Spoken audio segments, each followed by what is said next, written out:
जय गजानन, जय विश्वनाथ। इस वर्ष 2023 में पुत्र की दीर्घायु की कामना के लिए महिलाओं के द्वारा किया जाने वाला जीवित पुत्रिका का व्रत आश्विन मास के कृष्ण पक्ष की अष्टमी तिथि यानी 6 अक्टूबर दिन शुक्रवार को किया जाएगा।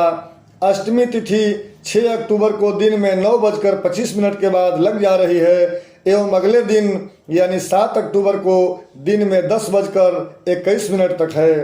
6 तारीख एवं 7 तारीख दोनों दिन अष्टमी मिल रही है। 6 तारीख को दिन में 9:25 के बाद यानी सप्तमी युक्त अष्टमी है एवं 7 तारीख को उदया तिथि में अष्टमी है। तो कौन सा व्रत के लिए उत्तम है, तो आइए हम दोनों पक्ष को रखते हैं, जिसके आधार पर आपको पता चल जाएगा कि कौन सी तिथि व्रत के लिए ग्राह्य है। शास्त्रों में आया है कि सप्तमी रहिताचाद्य अर्थात सप्तमी रहित अष्टमी का व्रत ग्राह्य नहीं है एवं भारतीय व्रतादि निर्णय संग्रह में आया है कि उदय चाष्टमी किंचित सकला नवमी भवेत् अर्थात उदया तिथि में अष्टमी मिले तभी व्रत करना चाहिए, चाहे उसके बाद भले ही नवमी लग जाए। परंतु विचारणीय विषय यह है कि तिथियों का ह्रास एवं वृद्धि होता है और यदि उदया तिथि में अष्टमी तिथि का ह्रास हो तो उदय चाष्टमी के अभाव में यह व्रत कब और कैसे किया जाएगा। सप्तमी रहिताचाद्य का अर्थ निश्चित ही शुद्ध अष्टमी होगा, परंतु जब कोई तिथि पूर्व तिथि से विद्ध नहीं होती तो वह शुद्ध होती है। और नागो द्वादश नाड विधि के अनुसार जब सप्तमी तिथि का मान 12 घटी से अधिक होता है तब अष्टमी विद्ध होती है, अर्थात जब सप्तमी 12 घटी से न्यून है तो अष्टमी शुद्ध ही होगी। ऐसी स्थिति में 6 अक्टूबर 2023 दिन शुक्रवार को जीवित पुत्रिका का व्रत पूर्ण पालन करने योग्य एवं शास्त्र सम्मत है। इसलिए मन में बिना शंका रखते हुए जीवित पुत्रिका का व्रत 6 अक्टूबर दिन शुक्रवार को किया जाएगा। वैसे भी प्रदोष काल में जिस दिन अष्टमी हो उस तिथि को अंगीकार करना चाहिए। कहा गया है कि प्रदोष समय स्त्रीभिः पूज्यो जीमूत वाहन, अर्थात प्रदोष काल में जीमूत वाहन का पूजन शास्त्र सम्मत है। विष्णु धर्मोत्तर पुराण में भी आया है कि पूर्वे द्युर परे दुर्वा प्रदोष यत्र चाष्टमी तत्र पूज्य सदा स्त्रीभिः राजा जीमूत वाहन। इसका तात्पर्य यह है कि प्रदोष काल में जब अष्टमी तिथि प्राप्त हो तब महिलाओं को राजा जीमूत वाहन का पूजन करना चाहिए। महिलाओं के लिए यह व्रत बहुत कठिन होता है, इसमें बिल्कुल निराहार रहना चाहिए, बिना अन्न जल ग्रहण किए इस व्रत को करना चाहिए। पूजन के संबंध में आया है कि आश्विने कृष्ण पक्षे तु या भवेद् अष्टमी तिथि शाली वाहन राजस्य पुत्रम जीमूत वाहनम पूजयन्ति स्त्रियस्तस्यां पुत्रकामा सहर्षिताः देवं दर्भमयं कृत्वा स्थापयेत् द्वारिभाजने पीतलोहितवर्णस्य कार्पा शास्त्रविरेव च नानावर्ण पताकाभिः गंधपुष्पादिभिस्तथा। सबसे पहले व्रत करने वाली महिलाओं को सुबह स्नान आदि से निवृत्त होकर उपवास रखना चाहिए। प्रदोष काल में पूजन का कार्य आरंभ करना चाहिए।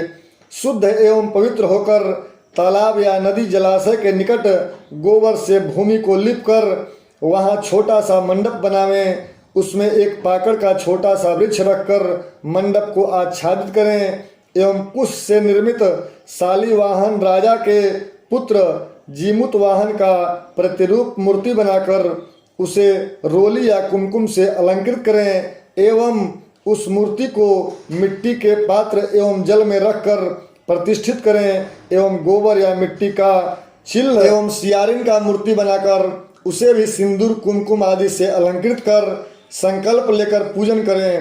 पूजन में जीमूत वाहन का कुश निर्मित मूर्ति एवं चिल्ह सियारिन की गोमय मृतिका मूर्ति को अनेक वर्ण के पताकाओं से अलंकृत करें।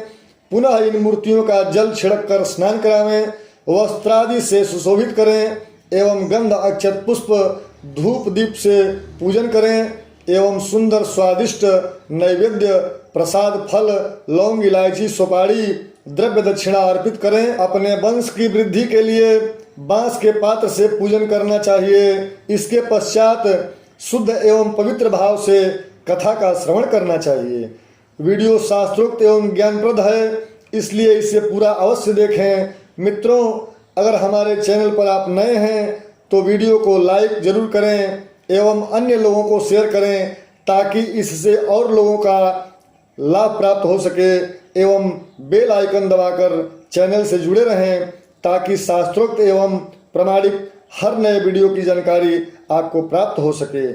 इस व्रत का पालना 7 अक्टूबर दिन शनिवार को 10:21 के बाद कर सकते हैं। आइए अब इस पवित्र एवं पुण्य कथा का श्रवण करते हैं। एक बार नैमिषारण्य तीर्थ के ऋषियों ने पुराणवेत्ता सूत जी से पूछा कि इस कलिकाल में लोगों के बालक किस प्रकार दीर्घायु होंगे। इस पर सूत जी ने कहा कि जब द्वापर युग का अंत एवं कलयुग का आरंभ हो रहा था, उस समय बहुत सी शोकाकुल स्त्रियों ने सलाह मशविरा करते हुए कही कि माता के रहते हुए पुत्र मर जाएं। इस बात से वे चिंतित थीं। इसके निवारण हेतु वे लोग गौतम जी के यहाँ पहुंची तो उस समय गौतम जी आनंद के साथ बैठे थे। उनके सामने स्त्रियों ने भाव सहित मस्तक झुकाकर प्रणाम किया और पूछा कि हे प्रभु, इस कलयुग में लोगों के पुत्र किस प्रकार जीवित रहेंगे। इसके लिए कोई व्रत या तप हो तो कृपा करके बताइए।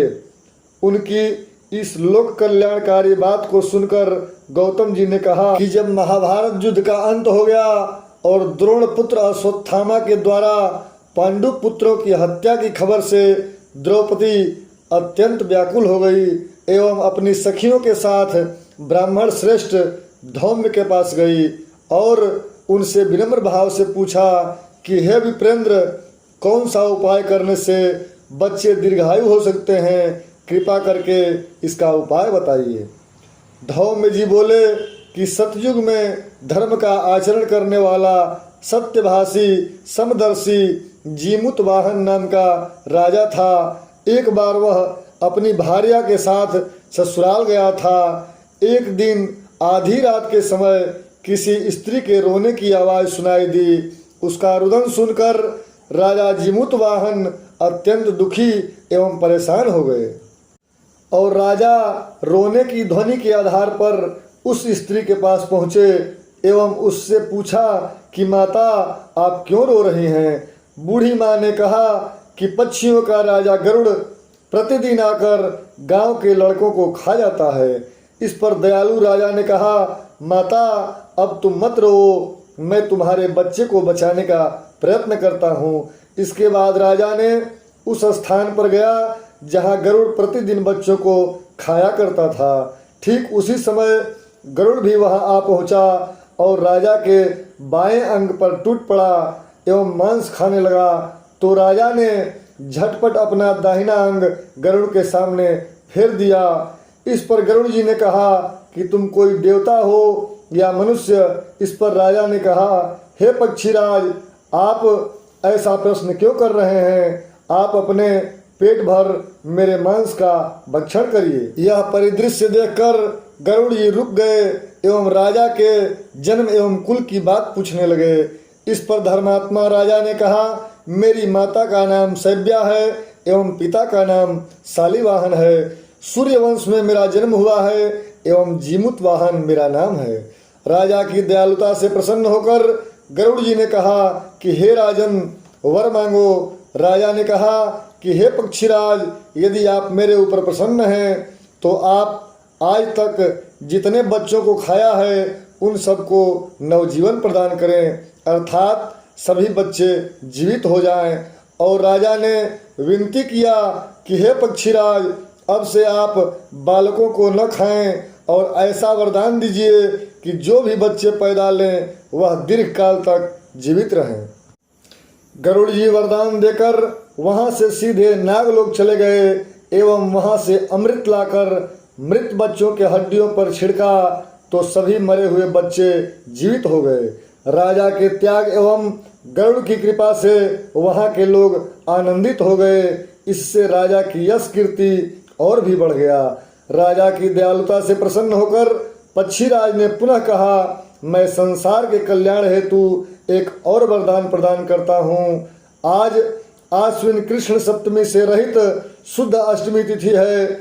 आज ही तुमने यहाँ की प्रजा को जीवन दान दिया है, इसलिए आज का दिन ब्रह्मभाव हो गया है। जो मूर्ति भेद से संसार में विविध नामों से विख्यात हैं, वही त्रैलोक्य पूजित दुर्गा अमृत प्राप्त करने के अर्थ में जीवित पुत्रिका कहलाई हैं। इसलिए शुद्ध अष्टमी एवं प्रदोषकालीन अष्टमी में जो स्त्रियां इस जीवित पुत्रिका की कुश की आकृति बनाकर पूजा करेंगी तो दिनों दिन उनका सौभाग्य बढ़ेगा एवं जो संतान पैदा होगा वह दीर्घायु होगा, इसमें कोई संशय नहीं है। इस प्रकार गरुड़ जी धर्मात्मा राजा जीमूत वाहन को वरदान देकर वैकुंठ धाम को चले गए एवं राजा भी अपनी भार्या के साथ अपने नगर को आ गया।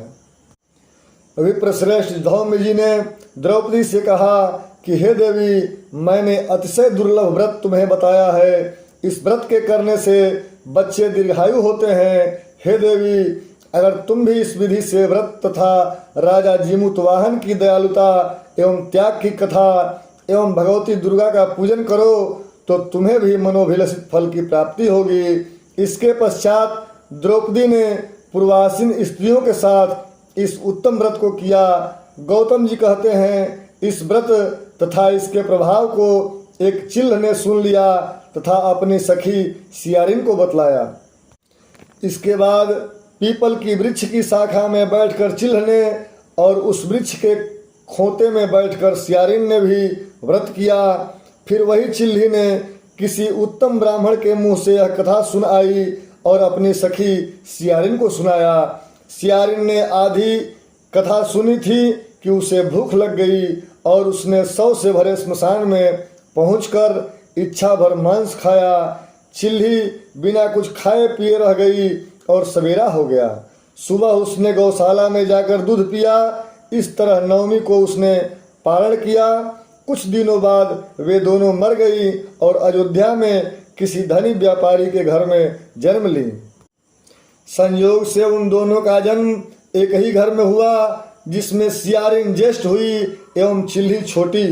वे दोनों शुभ लक्षणों से युक्त थीं, इसलिए बड़ी लड़की काशी राज के एवं छोटी उनके मंत्री के साथ अग्नि के सामने वैवाहिक सूत्र में बंध गई। पूर्व जन्म के कर्म से बड़ी मृगनयनी रानी हुई।